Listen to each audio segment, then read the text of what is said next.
اعوذ باللہ من الشیطان الرجیم بسم اللہ الرحمن الرحیم رب اشرح لی صدری ویسر لی امری واحلل عقدۃ من لسانی یفقہوا قولی ربی یسر ولا تعسر وتمم بالخیر۔ اللہم ربنا الہمنا رشدنا واعذنا من شرور انفسنا اللہم ارنا الحق حقا وارزقنا اتباعہ وارنا الباطل باطلا وارزقنا اجتنابہ، آمین یا رب العالمین۔ سبحانک لا علم لنا الا ما علمتنا وعلی اللہ توکلنا۔ السلام علیکم ورحمۃ اللہ وبرکاتہ۔ امید اور دعا ہے کہ آپ سب خیریت کے ساتھ ہوں گی۔ اللہ تعالیٰ آپ سب کو خیر کے ساتھ عافیت کے ساتھ رکھے۔ ابلیس کی نظم اقبال کی نظم ابلیس کی مجلس شورا،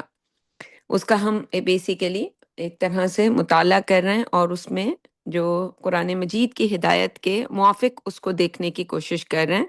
کہ اکارڈنگ ٹو قرآن یہ جو الفاظ ہیں یہ ہمارے لیے کیا جو ہیں ہدایت رکھتے ہیں۔ تو ہم اس کے تقریباً سمجھ لیں آج جو اس کی اوپننگ اسپیچ ہے ابلیس کی، اس کو آج امید کرتی ہوں کہ ختم کر لیں گے۔ تو اس کو میں شروع سے کچھ الفاظ اس کے میں دوبارہ دہرا دیتی ہوں۔ یہ افتتاحی بیان ہے ابلیس کا کہ یہ عناصر کا پرانا کھیل، یہ دنیا دوں، میں نے ناداروں کو سکھلایا سبق تقدیر کا۔ یہ عناصر کا پرانا کھیل، یہ دنیا دوں، ساکنان عرش اعظم کی تمناؤں کا خوں۔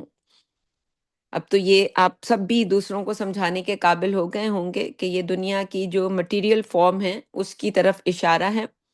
کہ یہ اول روز سے لوگوں کے لیے محبوب ترین چیز ہے دنیا۔ تو یہ لیکن اس کی نظر میں، ابلیس کی نظر میں دنیا دوں بہت ہی حقیر چیز ہے، مٹی کی بنی ہوئی، جس کو اس نے قرآن میں کہا تھا کہ خلقتہ، تو نے جو ہے وہ اس کو بنایا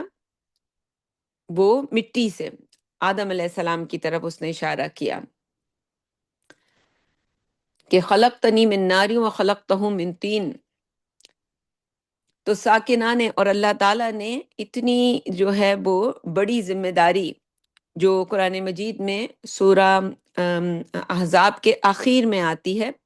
بالکل آخری اختتامی آیات میں، کہ اللہ تعالیٰ نے اس ذمہ داری کو کہ زمین کی خلافت کس کو دی جائے، آسمانوں کو، زمین کو، اپنی تمام مخلوقات جو بڑے پہاڑ جیسی جو ہے وہ مضبوط شے تو کوئی ہے نہیں، تو سب کے سامنے رکھی اور سب نے اس سے ہاتھ اٹھائے کہ اللہ ہم اس ذمہ داری کو پورا نہیں کر سکتے۔ فرشتوں کو گمان ہو گیا تھا کہ ہم کر سکتے ہیں، ہمیں یہ کام دیا جائے، تو اللہ تعالیٰ نے ان کو ایک الگ طریقے سے سکھایا اور ان کے سامنے ڈیمونسٹریٹ کیا علم کی برتری کو آدم علیہ السلام کی۔ تو آدم علیہ السلام پھر واحد ہی اس کے سمجھ لیں کہ امیدوار ثابت ہوئے ان تمام بحثوں کے بعد۔ تو ان کا خون اللہ کے جو پسندیدہ ہیں فرشتے جنہیں ہم کہتے ہیں، تو ساکنان عرش اعظم کی تمناؤں کا خون، اس کی بربادی پہ آج آمادہ ہے وہ کارساز، یعنی وہ دنیا اور وہ انسان، اور دنیا میں انسان کو رہنے کے لیے جو اللہ تعالیٰ نے اس کو علم دیا اور اس کے لیے اسباب مہیا کیے کہ اب وہ اوپر سے اوپر آسمانوں میں اور سیاروں میں اور ستاروں کی بحث اور ساری آسموس کی ملکی وے ساری معلومات جو اکٹھی کر رہا ہے، علم حاصل کر رہا ہے، ترقی پہ ترقی کر رہا ہے، اتنا اوپر جا رہا ہے۔ ظاہر ہے جہاں اللہ کی ذات ہے وہاں تو کوئی اینڈ ہی نہیں ہے۔ تو آج اس کی بربادی، اس دنیا کی بربادی پر، اور اس ظاہر ہے دنیا کی بربادی کا مطلب اس انسان کی بربادی ہے، تو اس پر آج آمادہ ہے وہ کارساز۔ اللہ تعالیٰ خود اس کا فیصلہ کر چکا ہے، جس نے اس کا نام رکھا تھا جہان کاف و نون، یعنی کاف اور نون، کن سے جس دنیا کو اور جس پورے نظام کائنات کو پیدا کیا گیا اور اس کی ہر چیز کو، تو وہ آج خود ہی فیصلہ کر کے بیٹھ گیا ہے، تو پھر اب کون روک سکتا ہے؟ مراد یہ ہے۔ پھر اس نے اپنی ڈینگیں مار رہا ہے کہ میں نے دکھلایا فرنگی کو ملوکیت کا خواب، کہ پہلے تو وہ جو فرنگی تھے ہم نے دیکھا، انہوں نے آ کے کہا کہ جی ملکوں پہ حملے کرو، پہلے ایسٹ انڈیا کمپنی کے ذریعے جی ایسے بزنس کے بہانے جاؤ اور ان کی دولت لوٹ کے لاؤ، پھر عراق میں دیکھا، ایران میں، پھر ان کو سمجھ میں آئی کہ نہیں بھائی یہ سب کرنے کی ضرورت نہیں ہے، پہلے کلونلائزیشن کی اور اس کے بعد انہیں سمجھ میں آیا کہ نہیں، بس جہاں بیٹھے ہو اپنے گھروں میں رہو اور وہیں سے دو ملکوں کو لڑواؤ، ان کو آپس میں لڑواؤ، ابھی جیسے سعودی عرب خلاف ہو گیا تھا، ایران کے اور دوسرے مسائل بھی سامنے آئے تھے اور دوسرے ملک بھی ایران کے خلاف، تو آپس میں مسلمانوں کو لڑایا جا رہا ہے۔ تو جس قاعدے پر انہوں نے پھر اس دن سے عمل کیا کہ ان کو آپس میں لڑاؤ اور خود جو ہے وہ فروٹ سارا خود کو ملے گا، تو اب وہ اس نئے طریقہ کار پر جسے گلوبلائزیشن کہہ لیں آپ، انہوں نے کر دی، اور جی اب پوری دنیا ایک ہی چھتری کے نیچے ہے۔ تو فرنگی کو اس نے سمجھایا کہ ملوکیت مالک بن کے کیسے رہنا ہے۔ میں نے توڑا مسجد و دیر و کلیسا کا فسون، اور میں نے ہی مسجد، یہ لوگوں کے دلوں میں مسجدوں کی بڑی تعظیم ہوتی تھی جی، کلیسا کی بڑی تعظیم ہوتی تھی، لوگ جو ہیں یہ مذہبی جو شعار تھے، ایک انسان کرسچن نہیں تھا لیکن چرچ کی تعظیم کیا کرتا تھا کہ یہ جی کسی کا مذہبی شعار ہے، لیکن یہ کہ اب جو ہے وہ ہم دیکھتے ہیں کہ جی وہ چرچوں میں سب کچھ ہو رہا ہے، اور مسجدوں میں اب ہمارے یہاں کتنی وہ فلوٹنگز ہوتی ہیں جو بادشاہی مسجد میں ہوتی ہے، چلیں وہ تو ایک تاریخی مسجد ہے۔ ہماری مسجدوں میں کیا ہوتا ہے وہ ہم دیکھتے ہیں کہ اب وہ مسجدوں میں کوئی بھی مفتی بیٹھ کے وہ اس کی جو ہے ویڈیو ریکارڈنگز ہو رہی ہوتی ہیں، وہ یوٹیوب چینل چل رہا ہوتا ہے، تو سارا تقدس، پہلے کم از کم انسان اللہ سے تو ڈرتا تھا نا، اب اللہ اس کے لیے کوئی وجود نہیں رکھتا، اب اس کو بس یہ پتا ہے کہ وہ سمجھتا ہے کہ اللہ تعالیٰ کوئی ایسی ذات ہے کہ جس کو کوئی فرق نہیں پڑتا۔ ہم اکثر کہتے ہیں کہ وہ ہم سود کے گھر بناتے ہیں اور اس کے باہر لکھتے ہیں ماشاء اللہ، اس میں کوئی شک نہیں ہے کہ اللہ کی اجازت، اللہ کے اذن کے بغیر کوئی کام نہیں ہوتا، لیکن اللہ تعالیٰ کیا یہ چاہے گا ہم مسلمانوں سے؟ ایک کافر اپنے گھر کے باہر لکھے ماشاء اللہ تو بات سمجھ آتی ہے، ایک مسلمان اللہ کے نام کو استعمال اس طرح کرے کہ اس پہ نظر نہیں لگے گی ماشاء اللہ کہنے سے، تو یوں نہیں ہوتا، اس کے اوپر تو وہ نحوست، جس دن انسان اللہ کی نافرمانی کا عہد کرتا ہے، اور وہ نافرمانی سود سے لے کر اپنی روح کو بیچنے تک اور اس کے درمیان کچھ بھی ہو،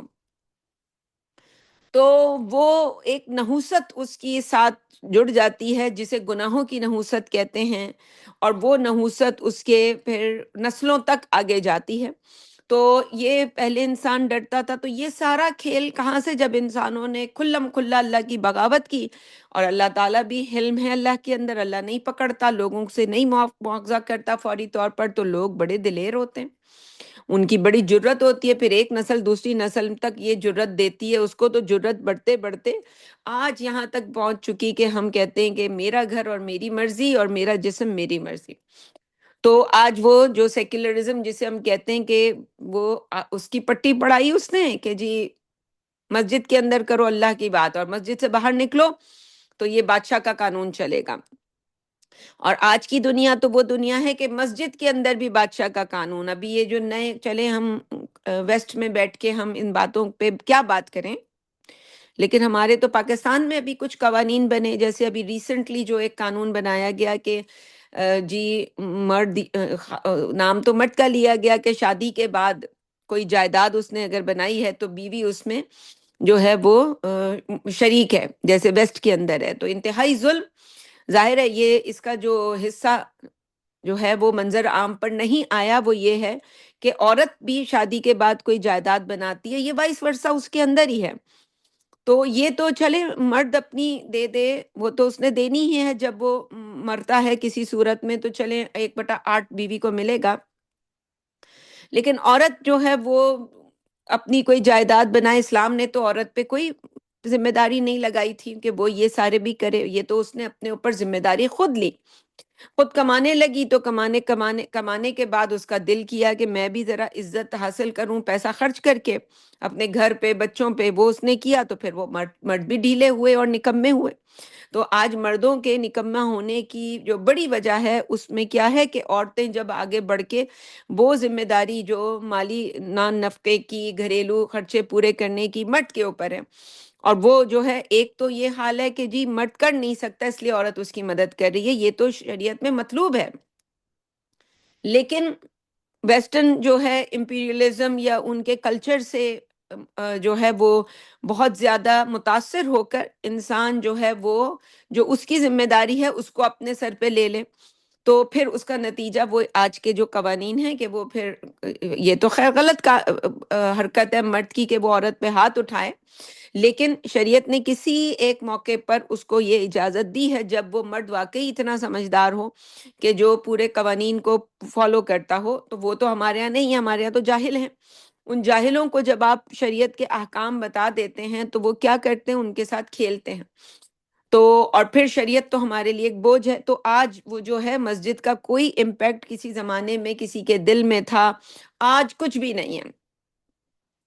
آج اس نے ساری چیزوں کو ملیا میٹ کر کے جو ہے رون ڈالا ہے، اور ہر انسان جو ہے آج خدا بے خدا تہذیب جو ہے اس کے اندر ہم ہیں۔ میں نے ناداروں کو سکھلایا سبق تقدیر کا، پھر جو پڑھے لکھے نہیں ہوتے یا کمزور لوگ ہوتے ہیں وہ اپنی تقدیر پر راضی ہو جاتے ہیں کہ بھئی اب کیا کریں، ایسے ہے ویسے ہے، چلو اللہ نے ایسے لکھا۔ تو ہمارے یہاں جو ہے وہ یہ گھر کی چار دیواری سے لے کر اور جو ہمارے سمجھ لیں کھیت وہاں تک یہی جو ہے ابلیس کا ایک ہتھ کنڈا یہ بھی ہے کہ لوگوں کو تقدیر کا وہ دے کر، اور کہ اب جیسے کوئی بیوی ہے وہ شوہر کے ساتھ رہتی رہے یہ سوچ کے کہ بھئی لوگوں کو پتہ چلے گا یہ ہوگا، ہمارے ہاں یہ تو ہر دوسرے گھر کا ایشو ہے، وہ بیویاں جب مسئلے پوچھتی ہیں تو وہ پتہ چلتا ہے کہ 3 طلاقیں کب کی ہوئی ہوئی ہیں، لیکن وہ نہ لوگوں کو بتاتے ہیں، اور لوگوں کو پتہ بھی ہوتا ہے پھر بھی ساتھ رہتے ہیں۔ وہ شوہر کہتا ہے کہ میں نہیں مانتا تو وہ سمجھتی ہے کہ یہ نہیں مانے گا تو پھر تو ہونی ہی نہیں ہے، تو پھر رہتے رہو ساتھ، یا کوئی اور چکر چلایا جاتا ہے۔ انسان بہت ہی ماہر، اس کے پاس جو ہے وہ لومڑی جیسا دماغ ہے، تو بعض اوقات تو وہ اس طرح سے استعمال کرتا ہے، اور بعض اوقات لوگ بے وقوفی میں یہ اپنے آپ کو سمجھتے ہیں کہ بس اب کیا کریں، ہمارے اوپر جو حکمران ہے اس کی ہمیں بات ماننی ہے، اور اب جو ہمارے مقدر میں ہے بس ہمیں اس کو کسی طرح اس کو گزارنا ہے۔ تو میں نے منعم کو دیا سرمایہ داری کا جنون، اور پھر ظاہر ہے یہ جو ہمارے اوپر سرمایہ دار، آج کی تو دنیا سرمایہ داروں کی دنیا ہے، یہ سارے اوپر جو بڑے بڑے نام ہیں ان کے نیچے تو ہزاروں ہیں، لاکھوں ہیں، کروڑوں ہیں، کہ جو ہمارے کسی محلے میں رہتا ہوگا، جو ہماری کسی ان کی جو ہے وہ سمجھ لیں کہ وہ بھلے $1 ہی بھیج رہا ہو، $1 ہی بھیج رہا ہو، لیکن وہ جا کے کہیں ایلن مسک کے کسی پروجیکٹ میں لگ رہا ہوگا، یا پھر وہ کہیں بل گیٹس کے کسی پروجیکٹ میں لگ رہا ہوگا، یا وہ کسی ریل اسٹیٹ یعنی ٹرمپ جیسے لوگ جو ریل اسٹیٹ کے ٹائکونز ہوتے ہیں ان کے کسی پروجیکٹ میں لگ رہا ہوگا، تو جا کے وہ توانائی انہی کو دے رہے ہوتے ہیں۔ اور کل ہم نے بہت تفصیل سے بات کی تھی کہ یہ سرمایہ داری کا جنون آج کہاں تک پہنچ گیا ہے، یہ کہ دنیا کے لوگ ان کی ساری، ابھی تیل پر آج گڈ نیوز ہے، آج خالد صاحب کی ٹویٹ بہت زبردست تھی، میں نے فجر کے وقت پڑھی تھی کہ 3 دن پاکستان کی تاریخ کے انہوں نے وہاں نقل کیے ہیں، لمبی طویل وہ ہے کہ جو بہت ہی قابل ذکر دن، ان میں ایک جب پاکستان نے ایٹمی جو ہے سمجھ لیں دھماکہ کیا اور ایٹمی پاور بنا پاکستان، اور دوسرا 9 مئی جب بھارت کو اور اس کے بہانے پوری دنیا کو سبق سکھایا اور بتایا کہ پاکستان کیا ہے، پاکستان کی ایک نئی فارم دنیا کے سامنے آئی، اور آج کا دن جس دن یہ جو سیز فائر پاکستان کے ہاتھوں ہوئی، اب دنیا کا ہر بندہ پاکستان کو جانے گا، وہ جو ہم پچھلے 2 سال سے میرے منہ سے آپ سب سن رہے ہیں کہ پاکستان از آن از فلائٹ ناؤ، اب ہم دیکھیں گے کہ جی وہ اوپر ہی اوپر جائے گا، اس کے لیے اس کو نہ لڑنا پڑ رہا ہے نہ کچھ کرنا پڑ رہا ہے، بس لوگوں کو اس کی ضرورت ہے، وہ جی بیچ میں ایک بن کے آگے، اب جلنے والے جلتے رہیں اور کڑنے والے کڑتے رہیں، جن کو آگ لگتی ہے اوپر لگے نیچے لگے کہیں لگے، اب بس جو اللہ کی تقدیر اس طرح غالب آ کے رہتی ہے۔ تو جی اب پتہ چل رہا ہے کہ جی وہ جزیرہ پہ کسی کے پاس کوئی اور خبر ہی نہیں ہے سوائے پاکستان کے، ابھی تو یہ شروع ہوا ہے سفر، ابھی تو یہ سفر بہت طویل ہے، انشاءاللہ آنے والے سال سارے پاکستان کے سال ہیں، اور انشاءاللہ اب جس نے، جو ہم ہمیشہ کہتے ہیں، یہ بھی ہم نے پچھلے دنوں میں فلسفے بھی پڑھائے، کتابیں بھی پڑھائیں لوگوں کو، کہ جس نے رہنا ہے اب وہ پاکستان ہے، اب وہ جو عقل مند تھے انہوں نے ہماری بات کو مانا اور پاکستان جانے کی تیاریاں کی، تو وہ آنے والے وقتوں میں تو اب پاکستان کیا ہوگا کہ میرے حساب سے تو اب پاکستان سے ہمیں اجازت لینی پڑے گی کہ ہم واپس آ جائیں، ہم داخل ہو جائیں، اب پاکستان ہمیں ریجیکٹ کرے گا، اور اس کے لیے کیا ہوگا وہ اللہ کی تقدیر میں لکھا ہوتا ہے کہ کس طرح یہ چیزیں ہوں گی۔ لیکن اللہ تعالیٰ سے استغفار جو ہے وہ ایک ایسی چیز ہے جو انسان کے لیے ہر طرح کے دروازوں کو، بند دروازوں کو کھولتی ہے۔ استغفار کرنا چاہیے، اللہ تعالیٰ سے مانگتے رہنا چاہیے، اور جو لوگ بھی پاکستان سے ہیں انہیں اللہ کا شکر ادا کرنا چاہیے کہ آپ کا کوئی تعلق اس ملک سے ہے، اور جیسے ہم پہلے بھی کہتے تھے اس ملک میں جانے کے کوئی نہ کوئی جو ہے تیاری کرنی چاہیے کہ کل کلاں کو آپ کسی کے مہمان بن کے نہ جائیں، آپ کا کوئی ذاتی وہاں پہ رہائش گاہ ہونی چاہیے کہ جو جہاں جا کر پہلے میں پرسنلی لوگ آتے تھے ان کو تو میں یہ مشورے دیتی تھی، لیکن شاید مجھے نہیں یاد کہ میں نے سر عام جو ہے لوگوں کو یہ مشورے دیے ہوں، ڈھکے چھپے لفظوں میں ہم کہتے تھے، لیکن یہ کہ اب جو ہے وہ میں ظاہر ہے اب ہم اس فیز سے نکل چکے ہیں، اب تو لوگوں کو نظر آ رہا ہے کہ ابھی جس طرح سے پاکستان کا نام ہو رہا ہے اب کتنا بزنس پاکستان میں آئے گا۔ ابھی سعودی عرب کی جو خبر ہے وہ بھی سب کے سامنے آئی ہوگی کہ جو انہوں نے پاکستان کو فنڈز دیے ہیں، تو یہ اب اس طرح سے اب ایسے ہی ٹک ٹک ٹک ٹک ہوگی، ادھر بھی ٹک ٹک ٹک ٹک ہوگی، ادھر بھی ٹک ٹک ٹک ٹک ہوگی، جس نے اوپر جانا ہے وہ نیچے اوپر جائے گا، جس نے نیچے جانا ہے وہ نیچے جائے گا۔ اور اس پورے اسنا میں جو سمجھدار لوگ ہیں وہ اپنے لیے معاملات آگے تیار کریں گے کہ آگے آنے والے وقت کی تیاری کی جائے۔ جیسے ہر سال میں آنے والے وقتوں کی تیاری کی بات کر رہی ہوتی ہوں، تو ابھی اگلے 2 سال پاکستان اگر آپ آ گئے، باقی دنیا میں خاص طور پر آپ ویسٹ میں ہیں تو آپ ان سیف ہیں، بھلے آپ کو آپ کی آنکھوں سے نظر آ رہا ہے کہ آپ سیف ہیں، لیکن آپ ان سیف ہیں۔ ایک دن صبح اٹھیں گے اور آپ کو پتہ چلے گا کہ بس اب آپ گئے، پھر نہ آپ نکل سکتے ہیں نہ آپ کا سرمایہ نکل سکتا ہے۔ ہاں، آپ پاکستان میں ہیں تو وہاں آپ بس آنکھیں بند کر کے اگلے 2-3 سال تو آپ سوئیں آرام سے، ابھی 2-3 سال تو وہاں کوئی نہیں، اور اس کے بعد دیکھتے ہیں وہاں پہ اس کے بعد کیا ہے۔ خیر اگلے 2 سال انتہائی سیف، اور سیف ہی نہیں ہے، اور انشاءاللہ آپ کی کوئی انویسٹمنٹ وہاں پر ہے تو وہ بھی اللہ نے چاہا تو بہت اچھی، جو کہ ظاہر ہے ریل اسٹیٹ کی صورت میں ہوتی ہے، وہ بہت جو ہے اس میں جو ہے وہ جیسے گولڈ اوپر گیا تھا، تو اب یہ انشاءاللہ یہ امید ہے کہ ایسا ہوگا، باقی اللہ کے ہاتھ میں جو ہوتا ہے وہی ہوتا ہے۔ تو انسان اس ریئل اسٹیٹ میں بہت کچھ ہو سکتا ہے، اس ریئل اسٹیٹ میں کوئی آپ کے جو ہیں جی کھیت ہو سکتے ہیں، ان ریئل اسٹیٹ کے اندر آپ کے جو ہیں وہ کوئی فارم ہو سکتے ہیں، کوئی گھر ہو سکتے ہیں، کوئی پہاڑی علاقوں پہ کوئی گھر ہو سکتے ہیں، لائک اینی تھنگ، خالی پلاٹس بھی ہو سکتے ہیں۔ تو لیکن یہ کہ انسان کے پاس جو سرمایہ ہو، خاص طور پہ ویسٹرن کنٹریز میں، اسے وہاں پہ جو ہے پہنچانے کی جو سب سے مشکل کام اب ہے آنے والی دنیا میں کہ وہ وہاں پہنچ سکے، یہ ہمیں لگتا ہے کہ اب وہ دھماکے ہمارے سامنے ہوں گے، اور ویسٹرن کنٹریز سے مسلمانوں کے اوپر بلکہ کوئی بھی جو ہے وہاں سے نہیں نکل سکے گا۔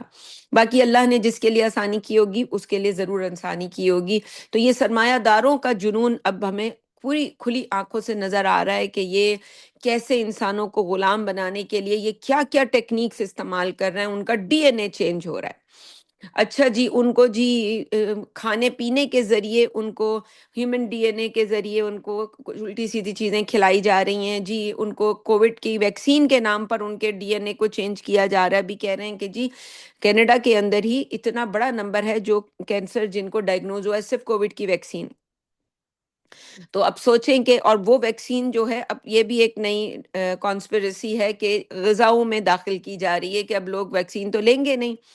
یہ سارا منصوبہ لوگوں کے سامنے آ گیا ہے، تو ایسی غذاؤں کو ایسا ڈی این اے ان کا چینج کر دیا جائے کہ آپ کھائیں تو وہی آپ کے مسائل جو ہیں سوچ کے سمجھ کے آپ آزاد انسان نہ رہیں۔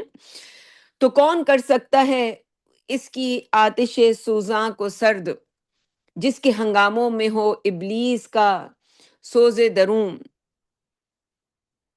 تو یہ بھی بڑی جو ہے وہ ابلیس اپنی سمجھ لیں کہ جو ڈینگے مارنا ہے ان ڈینگوں میں یہ اب ابلیس جو ہے وہ کھل کے اپنی سمجھ لیں کہ ڈینگے مار رہا ہے، کہ اس کو لگتا ہے کہ کون کر سکتا ہے اب یہ اللہ کے مقابلے میں۔ وہ جو پہلے شروع میں ہم نے پڑھا کہ جی اللہ تعالیٰ نے اب فیصلہ کر لیا ہے، اور کیوں کر لیا، ہم نے اس کے اوپر بھی بات کر لی تھی کل غالباً یا پرسوں۔ تو اب جو وہ چاہتا ہے وہ کیا سمجھ رہا ہے، وہ اب اس کو یہ ہے کہ اللہ تعالیٰ جو یہ، تو اللہ تعالیٰ کو جیسے وہ رحمان کو چیلنج دے رہا ہے شیطان، کہ یہ کھلا چیلنج ہے کہ کون کر سکتا ہے، کوئی کر کے دکھائے، میرا جو نظام ہے یہ ابلیسی ابھی آگے آئے گا بھی، یہ شیر کے اتنا منظم، اتنا مستحکم، یعنی جس نے اس کا نام کاف یعنی نون رکھا تھا، وہ جو ہے وہ کون ہے؟ وہ تو پروردگار عالم ہے جس نے یہ جہان بنایا۔ تو ابلیس یہ کہہ رہا ہے کہ اللہ خود اسے تباہ کرنا چاہتا ہے۔ ابلیس کیا دعویٰ کر رہا ہے کہ میں نہیں تباہ ہونے دوں گا، میں یہ نہیں کرنے دوں گا۔ سبحان اللہ! یعنی اب اس کی اتنی جرات، اس کو جب کھیلنے کا کسی کو موقع دیا جاتا ہے تو آخر میں وہ یہ بھول جاتا ہے کہ وہ کھیل رہا تھا اور کسی نے اس کو اجازت دی تھی کھیلنے کی۔ اب اللہ کی طرف سے وہ اجازت ہی سلب کی جا رہی ہے، تو وہ کوئی بھی، وہ کچھ بھی نہیں کر سکتا، اس کے ہاتھ پاؤں بندھے ہوئے ہیں۔ تو آج کی جو سمجھ لیں کہ ہماری جو میڈیکل سائنسز ہیں، آج وہ ہمیں بچانے کے لیے استعمال نہیں ہو رہی، ہمیں برباد کرنے کے لیے استعمال ہو رہی ہیں۔ اور یہ جتنا بھی ڈاکٹرز کا مافیا، میں اسے کہتی ہوں کہ وہ بس آپ کسی بھی چھوٹے سے مسئلے کے لیے ڈاکٹر کے پاس جائیں۔ ہمارے یہاں پچھلے زمانے میں لوگ ڈاکٹرز کے پاس جاتے تھے چھوٹا سا مسئلہ لے کر، وہ انہیں یہ بتاتا تھا کہ بھئی اب یہ تم کیسے جو ہے وہ، اور مختلف ٹوٹکوں کے ذریعے، مختلف جو ہے محنتوں کے ذریعے، مختلف ایکسرسائزز کے ذریعے اپنی صحت بہتر۔ اب تو وہ پہلے سے تیار بیٹھا ہوتا ہے، گولیاں فری دیتا ہے پہلے تو، اس کے پاس وہ فارماکیوٹیکل کمپنیاں اس کو سب دیتی ہیں کمیشن، تو وہ ان کو اس سے غرض نہیں ہوتا کہ آپ زندہ رہیں گے یا آپ مریں گے، آپ کی شوگر وہ بتائے گا کہ یہ فری ہے، یہ لو اور کھاؤ، آپ کے پاس نہیں ہے انشورنس، کوئی بات نہیں۔ آپ کہتے ہیں اچھا بڑا اچھا ڈاکٹر ہے، فری دے رہا ہے۔ بس وہ فری کے چکر میں آپ نے 2 4 6 مہینے، اب اس میں آپ کی ذہنی تیاری ہو گئی کہ اب تو یہ آپ کو ہمیشہ کھانی ہے۔ اور وہ اچھا ڈاکٹر ہوگا تو دیتا رہے گا۔ پتہ چلا پہلے تو جی شوگر کی گولی کھا رہے تھے، اب جی بلڈ پریشر بھی ہونے لگ گیا، اب جی یہ کولیسٹرول کا بھی شکایت ہو گئی، اب جی یہ پتہ چلا کہ جی گردے کا مسئلہ شروع ہو گیا ہے۔ تو یہ تو ساری چیزیں آپس میں جڑی ہوئی ہوتی ہیں۔ تو ان کا ہدف جو ہے وہ کیا ہے؟ ان کا ہدف یہ ہے کہ آپ کو مزید بیمار سے، یعنی اس طریقے کوئی بیمار صحت مند پا ہو جائے، وہ پھر اپنی ہی اس نے کوئی خاص محنت کی ہوگی، اس کو خود اللہ تعالیٰ نے کوئی ہدایت دی ہوگی، لیکن وہ تو جو چاہتا ہے ابلیس، وہ تو اس نے یہ جو سرمایہ داروں کو سارا سکھلایا، اس میں جو یہ فارماکیوٹیکل کمپنی، یہ تو سوائے نرا جادو ہے، اس کے سوا کچھ بھی نہیں ہے۔ میں اس کو جادو کے الفاظ سے تعبیر کر رہی ہوں کیونکہ فارما، یہ جو لوگ انٹرسٹڈ ہیں وہ جا کے ڈکشنری میں فارماکیوٹیکل، یہ جو فارما کا لفظ ہے، اس کو ذرا وہ ریسرچ کریں گے تو بات سمجھ آ جائے گی۔ تو یہ سارا کچھ جو ہمیں دوائیوں کی شکل میں، شیشیوں بوتلوں کی شکل میں، انجیکشنز کی شکل میں، ڈرپوں کی شکل میں جو کچھ بھی دیا جا رہا ہوتا ہے، وہ سب جو ہے وہ پیچھے سے کنیکٹڈ ہوتا ہے کسی سحر کے ساتھ، اور انہی کے ذریعے یہ جو جتنے بھی فارمولے سکھائے گئے ہیں شیاطین نے انسانوں کو کہ جی اس طرح یہ چیز اس میں ملتی ہے تو یہ بنتا ہے، یہ سب یہ ہوتے جادو ہی ہیں۔ تو اللہ تعالیٰ نے تو ہمارے لیے بہت آسانی کی، ہمیں قرآن مجید دیا، ہمیں بتایا کہ جی حدیث میں یہ دعائیں بتائی گئیں کہ صبح شام کے اذکار بتائے گئے، اپنا تحفظ کس طرح کرنا ہے، اللہ کی پناہ طلب کرتے رہنا ہے، اپنے 2 ہاتھوں کے درمیان جو ہے اس پہ کبھی یقین نہیں کرنا، اس پہ کبھی بھروسہ نہیں کرنا، لیکن جو اللہ کے 2 ہاتھوں کے درمیان ہے، انسان ڈرتا رہتا ہے کہ اللہ میں نے تو اپنے 2 ہاتھوں کے درمیان اپنے صحت کا منصوبہ بنایا ہے، لیکن اگر تیرے 2 ہاتھوں کے درمیان جو ہے اس نے میری جو ہے وہ بیماری کا منصوبہ بنایا ہے، تو وہی منصوبہ کامیاب ہوگا، بس تو مجھے اپنی پناہ میں لے لے۔ لیکن جب انسان کو کوئی فکر ہی نہ ہو، جب انسان جی ایک بس گولی منہ میں ڈب ڈب ڈب ڈب، اس کو جیسے ہی بدہضمی ہوئی، اس نے جی آیا گولی کی شیشی کھولی، اس نے اللہ سے نہیں مانگا، تو 2 ہاتھوں کے درمیان جو آپ کے تھا اسی پہ بھروسہ تھا نا آپ کو اس پہ بھروسہ ہی نہیں جو اللہ کے 2 ہاتھوں انسان پہلے اللہ سے دعا کرے کہ اللہ یہ بیماری آ گئی ہے، اس کو دور کرنے کے لیے میرے لیے کوئی تو شفا کا بندوبست کرے، انسان کوئی رقیہ کروائے، کوئی دم کرے اپنے اوپر، کسی اپنے جاننے والے سے کہے کہ میرے اوپر دم کرو، کوئی جسے ہم رقیہ کہتے ہیں، اور کوئی آپ کے پاس اویلیبل ہو ایسا، تو اس سے پھر اس کے بعد انسان دوائیوں کی طرف جائے جو آپ کو بیماری کرنے کے لیے ہیں، اور اپنی ذمہ داری پہ کھائیں جو آپ کھائیں، اور پھر بعد میں کون سا دوائی کھانے والا ہے وہ مجھے بتائے، اور مجھے بتائے کہ جی او ہو یہ دوائیاں میں نے کھائی اور میں بالکل نہیں، کوئی ٹھیک نہیں ہوتا، وہ مزید کوئی ایک بیماری سے دوسری بیماری۔ ڈاکٹر کے پاس جائیں، وہ چھوٹا سا مسئلہ ہوگا پہلے تو جی عورتوں کی شادیاں ہوں گی تو ان کو بتائیں گے کہ جی بچے دو ہی اچھے بچے دو ہی اچھے، اور ایک بہت ہی ایڈ دکھائیں گے کہ خوشحال فیملی ہے، ایک بیٹا ہے ایک بیٹی ہے، اور اتنے اچھے طریقے سے ایک اسکول سے آیا ہے، ایک پیزا کھا رہا ہے، ایک ٹی وی دیکھ رہا ہے، ایک کے بال برگر کٹ رہے ہیں، ایک یہ جی بڑے مزے سے بیٹھ کے جی کچھ رائٹنگ کر رہی ہے بیٹی، بڑا رومانٹک سا گھر دکھا کے آپ کے ذہن میں کہ ہاں دو ہوں گے، اور انسانوں کو پٹی پڑائی کے دو ہوں گے تو ان کی ہم تربیت کر سکیں گے، بڑے آرام سے ان کا خیال رکھ سکیں گے۔ یوں یوں یوں یوں کر کے ان کا ذہن بنایا، پھر آپ ڈاکٹر کے پاس گئیں، ظاہر ہے مسائل تو دو بچے رکھنا کوئی آسان کام تو نہیں ہے، وہ جس کا نتیجہ یہ دو بچے ہوں گے وہ تو دو سے بہت زیادہ انسان کے پاس اس کا نمبر ہے۔ تو اب اس کے لیے ڈاکٹرز پھر بتاتے ہیں کہ آپ نے اپنا جسم برباد کیسے کرنا ہے، یہ گولی کھائیے، اس سے جی آپ کے جو ہیں وہ بچے کی جو کنسیو کرنا ہے وہی نہیں ہوگا۔ تو پہلا تو بیماری کا بیج اس نے یوں کر کے ڈالا۔ ہم نے پچھلے زمانے میں سنا لوگوں سے کہ جی وہ کوئی کوئل رکھوا لیتی ہیں، کوئی اور آپریشن کروا لیتی ہیں، یہ سب کیا ہے؟ تباہی تباہی تباہی تباہی۔ اللہ پہ توکل ہی نہیں انسانوں کو، وہ تو اس نے دو ہی لکھے تھے، یہ انسان نے اتنی جرت کر کے اپنے آپ کو خدا سمجھا کہ وہ پیدا کرواتا ہے اور وہ ختم کرتا ہے اس چیز کو۔ تو پھر اس کا نتیجہ جب انسان جب انسان مینوپاز کے فیز میں آتی ہیں خواتین، تو پتہ چلتا ہے کہ جی رسولی کوئی اور ایسا مسئلہ، یہ ان گولیوں کا ان دوائیوں کا نتیجہ ہوتا ہے جو انسانوں نے کھائی ہوتی ہیں، وہ ان پرہیزوں کا نتیجہ ہوتا ہے جو کروائے گئے ہوتے ہیں، وہ ان میڈیکل ٹریٹمنٹس کا نتیجہ ہوتا ہے جو آج آپ نے کی ہوتی ہے۔ پھر اب انسان عورت جو ہے وہ مزید، ایک تو بوڑھی ہو ہی رہی تھی، اب وہ بالکل اس کی صحت ختم، اس کے جسم کا ایک حصہ نکال، اور پھر اس کے ساتھ اب 10 چیزیں اور جڑ جاتی ہیں، اور یوں نسل در نسل ہم جو ہیں اس پورے نظام ابلیس میں، جو کہ ہم سے کیا کروا رہا ہے، ہم سے بس وہ خوش ہو کے بتا رہا ہے، تو یوں کر کے جو ہے انسانوں کو وہ ٹریپ کرتا ہے کہ کون کر سکتا ہے اس کی آتش سوزاں کو سرد، اور لوگ ہمارے یہاں بے وقوف ہوتے ہیں۔ ہم درسوں میں یہ سب کچھ سالوں سے بڑھا رہے ہیں، اب ہمارے انہی بہنوں میں سے کوئی ایک بولے گی کہ بھائی یہ سب نہ بتائیں، آپ صرف قرآن کی تفسیر کریں، حدیثیں سنائیں۔ یہ کیسا قرآن ہے جو آپ کی صحت کے اوپر بات نہیں کرتا، جو نہیں چاہتا کہ آپ دنیا میں بھی آپ کامیابی کی زندگی گزاریں؟ ولیمن خاف مقام ربہ جنتان، وہ دو جنتوں میں سے ایک جنت آپ کبھی انجوائے نہ کر سکیں، دنیا میں تو کسی نے نہیں آنا تو کون کر سکتا ہے اس کی آتش سوزاں کو سرد، جس کے ہنگاموں میں ہو ابلیس کا سوزے دروں۔ تو یہ سارا جو ابلیس نے پھونکے ماری ہیں، ابلیس نے جو محنتیں کی ہیں، تو وہ آج ہمارے سامنے ہیں ابلیس کی محنتیں، آج تو پورے جوبن پہ اس کی محنتیں ہیں، ہر گھر کے اندر عورت ہے مرد ہے وہ بیمار ہے، ابھی بالکل جوان بچے بچیاں ہوں گے جی، جوان مردوں میں، اب یہ تو ہم نے عورتوں کی بات کی، جوان مردوں میں یہ نامردی کی بیماری پیدا ہو گئی ہے کہ جی وہ کہتے ہیں کہ جی وہ، میں ابھی پاکستان گئی، ہر خاتون نے مجھ سے ایک ہی شکایت کی، اور میں حیران تھی کہ مجھے لگا کہ جنہوں نے نہیں کی تو شکایت ان کے بھی دل میں ہوگی کہ وہ ساری دوائیاں کھا کے وہ بتاتے ہیں کہ جی فلاں فلاں، اور اس سے بھی اب کوئی اثر نہیں ہوتا۔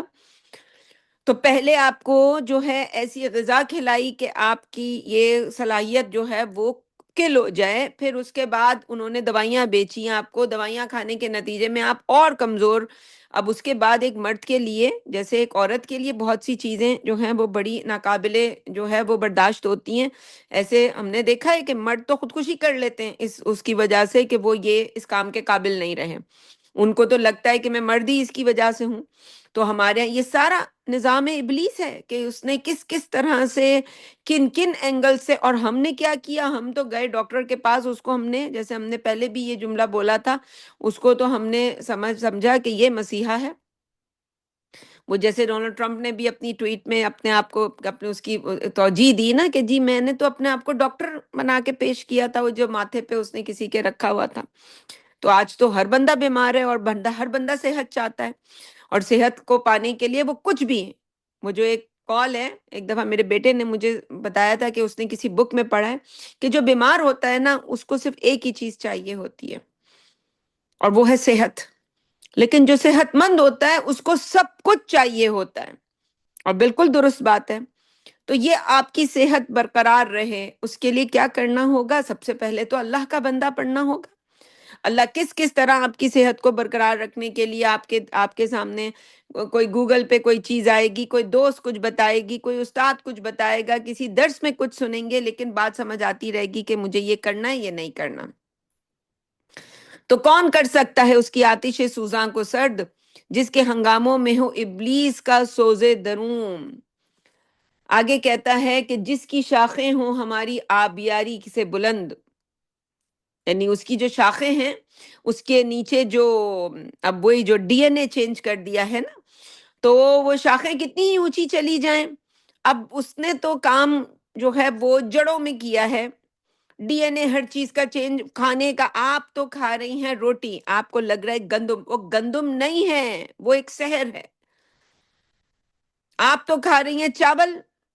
وہ چاول نہیں ہے، وہ زہر ہے۔ اور نام لیتی جائیں ہر غذا کا،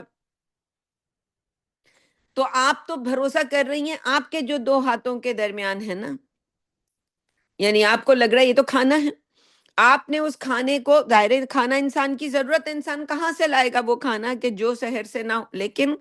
کم از کم انسان یہ تو کر سکتا ہے نا کہ ہر چیز منہ میں ڈالنے سے پہلے، کھانا ہو، پانی ہو، کوئی شے ہو، دوائی کھاتا ہو، اللہ کے نام کو ذکر کرے، بسم اللہ، پوری بسم اللہ نہ بھی پڑھیں تو خالی بسم اللہ کہہ کے انسان جو ہے وہ اس سحر کے نتیجے میں جو شر ہے اس کھانے میں، اللہ اس سے بچا لے گا آپ کو۔ اور اس کے ساتھ ساتھ یہ چیزیں اللہ کا، صرف یہ نہیں ہے کہ یہ بھی ہو سکتا ہے کہ صرف آپ نے اللہ کا نام لیا، ویسے آپ شیطان کی بندی ہیں تو اللہ تعالیٰ پھر بھی آپ کو شفا دے دے کہ اللہ کے نام کی برکت اتنی ہے۔ لیکن سوچیں وہ بندہ جو اللہ کا بندہ ہو، جو ہم کہتے ہیں تین تحفظات میں ہو، جو ایک تو شریعت کی حفاظت، کہ اگر آپ نے 100% شریعت کی پابندی اپنی زندگی پہ لاگو کی ہے، جو آپ کر سکتی ہیں، 100% سے مراد یہ نہیں ہوتی کہ آپ نے ڈنڈا پکڑ کے ساری دنیا کو نیک بنا دینا ہے، اس سے مراد یہ ہوتی ہے کہ جو آپ کے اختیار میں ہیں وہ آپ نے کر لیا، بس یہ آپ سے یہی مطلوب تھا، یہ شریعت کی 100% پابندی ہو گئی۔ نمبر دو، اس کے بعد آپ نے جو حدیث میں جس اب یہ نہیں ہے کہ جو درد کی دعا ہے اس کو آپ ہاتھ اٹھا کے دعا مانگ رہی ہیں، نہیں، وہ درد کے مقام پر ہاتھ رکھ کے دعا مانگی جائے گی، وہ نبی صلی اللہ علیہ وسلم نے پڑھنے کا طریقہ بتایا ہے کہ یہ رقیہ کی دعا ہے۔ رقیہ کی دعا کو آپ برکت کے لیے جی صبح شام کے اذکار میں پڑھ لیتے ہیں ہم، یہ کیسا طریقہ ہے؟ ان کو موقع اور محل کے اوپر استعمال کریں کہ یہ گھر سے باہر نکلنے کی دعا، جب گھر سے باہر یہ نہیں ہے کہ جی وہ سب بچوں کے لیے بس میں ہی پڑھ دیتی ہوں، نہیں، انسان کو یہ سارے موقع محل ان دعاؤں کے ساتھ اپنی زندگی کو جوڑنا پڑے گا، یہ ہے اللہ کے نام کو ذکر کرنا، اور نہیں آتی ہوں دعائیں تو ہر موقع پر انسان بسم اللہ کا ذکر کرے۔ تو دوسرا تحفظ، آپ کے اللہ کا نام آپ کی زبان پہ ہر لمحے رہے، اللہ کا ذکر رہے،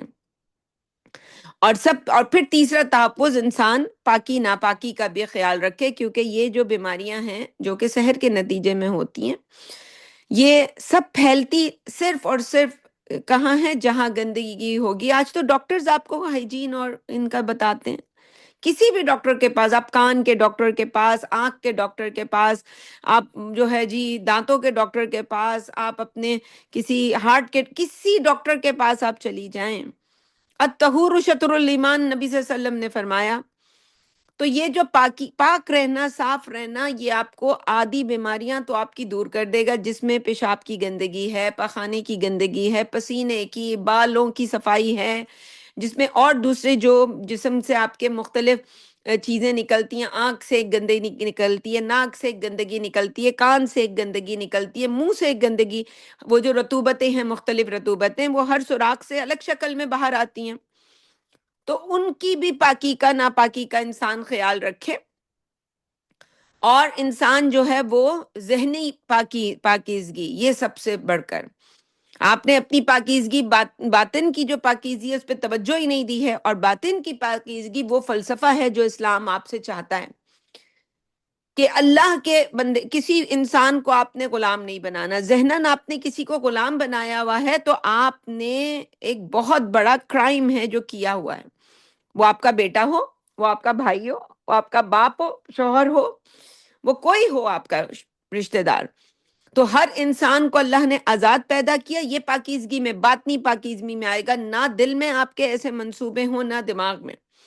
آپ کو اللہ پہ بھروسہ ہو، اور اللہ کی ہر جو ہے وہ اللہ کے جو اختیار میں جو سارے اسباب ہیں جو آپ کی ضرورت ہے، اللہ کی قدرت پہ آپ کو یقین ہو، تو پھر آپ دیکھیں گی کہ انشاءاللہ اللہ تعالیٰ آپ کے لیے آسانیاں کرے گا. تو کون کر سکتا ہے اس نخل کہن کو سرنگوں؟ تو ابھی یہ اس کی ایک سمجھ لیں کہ بھڑکے مار رہا ہے. تو یہ اس نے اپنے، یعنی ایک مجلس ہے، ابلیس کی مجلس ہے شورا، آخری شعر ہے اس کا. تو شروع میں اس نے کہا اللہ تعالیٰ کے بارے میں کہ وہی اب درپے ہے اس کو ختم کرنے کے. جبھی تو جی آج ایران کھڑا ہو گیا ہے سامنے اور ڈٹ کے کھڑا ہوا ہے. آج پاکستان ان کا، وہ یہ پاکستان کو پوجنے والے، یہ ٹرم شرم جتنے ہیں، یہ کسی اسلامی ملک کو اپنی خاطر خواہ میں لانے والے. تو آج اگر یہ سب ہو رہا ہے تو کوئی ہے اس کے پیچھے، اس نے فیصلہ کر لیا ہے. لیکن ابھی بھی اس نے جو اپنی جڑوں میں جو اس نے، اس کی شاخوں میں جو اس نے آبیاری کی ہوئی ہے، وہ اس کے اوپر بڑا ابھی کانفیڈنٹ ہے کہ یہ جو میں نے پھیلائی ہوئی ہیں شاخیں، یہ اتنا مضبوط نظام ہے کہ کون کر سکتا ہے اس نخل کہن کو سرنگوں. یہ جو اس نے پورا باغیچہ سجا دیا ہے، اس کو کوئی زمین دوز نہیں کر سکتا. جیسے کہ وہ قرآن مجید میں آتا ہے نا کہ وہ ایک باغ والے کا قصہ آتا ہے. کئی موقعوں کے اوپر اس طرح کے قصے ہیں کہ جن میں ایک کا باغ ہے اور دیکھتے دیکھتے ختم ہو گیا. تو کون کر سکتا ہے؟ تو ہمیں پتہ ہونا چاہیے کہ اللہ کی ذات، ہم تو یہ مانتے ہیں، جانتے ہیں، اور یہی ہمارا عقیدہ ہے کہ اللہ کا جس لفظ کن، جس کن سے اللہ نے اس دنیا کو بنایا تھا، اسی کن سے اللہ کو کوئی فوجیں بھیجنے کی ضرورت نہیں، اللہ کو کوئی ہوائیں، بادل، فرشتے اتارنے کی ضرورت نہیں. اللہ کا ایک ارادہ ہے اور یہ سب ختم ہے. لیکن اللہ یوں نہیں کرتا کہ یوں کر کے اللہ کو غصہ آیا جیسے ہم کرتے ہیں کہ ہم نہیں کھیل رہے. نہیں، اللہ تعالیٰ نے اس کو، جس کو پورا موقع دینا ہے کہ اس کو پورا یہ کھیلے، یہ بھی کھیلے. یہ جس پر جو اس نے جڑوں میں ابھی پھیلایا ہے، یہ بھی کر کے دیکھے. اس کو اینڈ تک پہنچانا ہے. اس اینڈ تک پہنچانے کے لیے وہ اینڈ آف ٹائمز کی باتیں ہیں کہ جی حضرت امام مہدی نے آنا ہے، حضرت عیسیٰ نے آنا ہے، اور پھر اس کا جو سمجھ لیں ماسٹر پیس ہوگا. اس کا ماسٹر پیس جو ہے وہ جو ہے وہ دجال کی شکل میں اس کا ماسٹر پیس آئے گا. تو اس کا ماسٹر پیس آ رہا ہے، تو اس کے ماسٹر پیس کو آنے دیتے ہیں. اور یہ اپنے ماسٹر پیس، کل وہ جو ٹکر کارلسن ہے جو ان 10 لوگوں میں بھی ہے، جس کو اینٹی سیمیٹک 10 لوگوں میں جو شامل کیا گیا ہے، جسے وہ اس کا کل بہت زیادہ سوشل میڈیا پر، ایکس پر اس کی کچھ باتیں، وہ بار بار وہ اس کی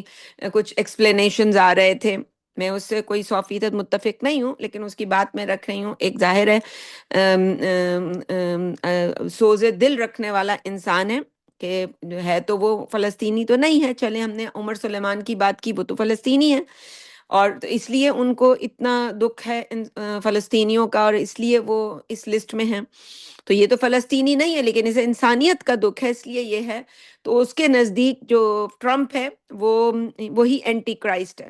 تو ول سی. ابھی ہم سب جو اللہ نے ہمیں یہ ٹائم دیا ہے، ہم دیکھ رہے ہیں. ہماری تو ابھی ایسی حرکتیں تو وہ ایسی ہی کر رہا ہے کہ وہ جی ابھی عیسیٰ علیہ السلام کے بارے میں وہ جتنی بلاسفیمسی کر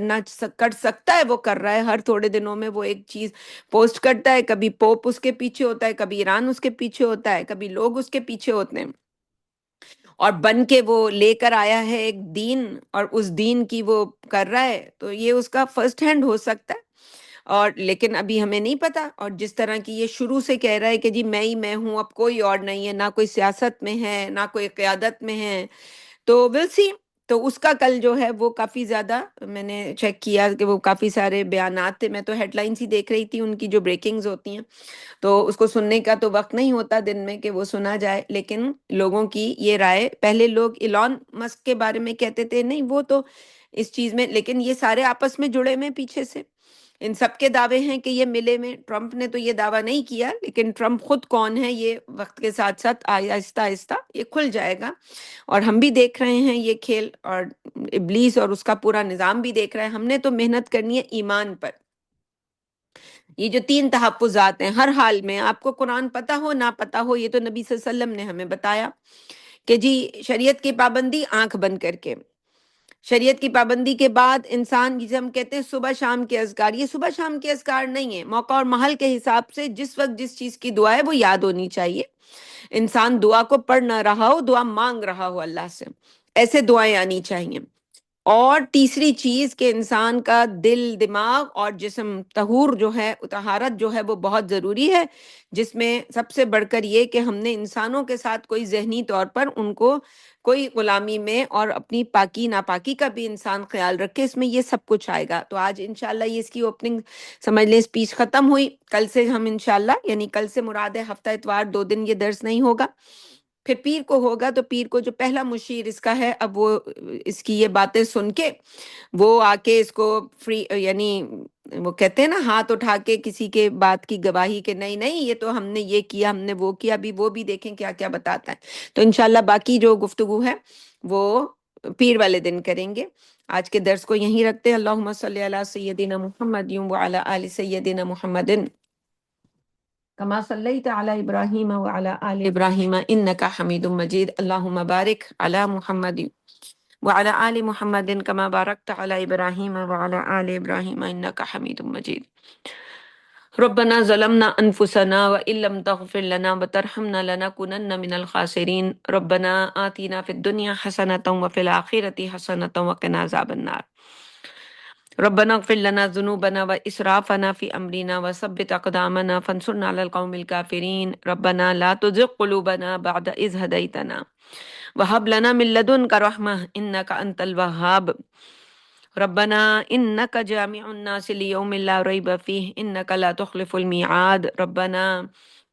ربنا لا تؤاخذنا إن نسينا واخطأنا، ربنا ولا تحمل علينا إصرا كما حملته على الذين من قبلنا،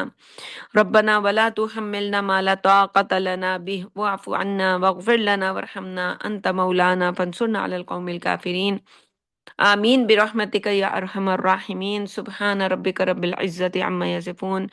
وسلام على المرسلين والحمد لله رب العالمين، حق لا إله إلا الله محمد رسول الله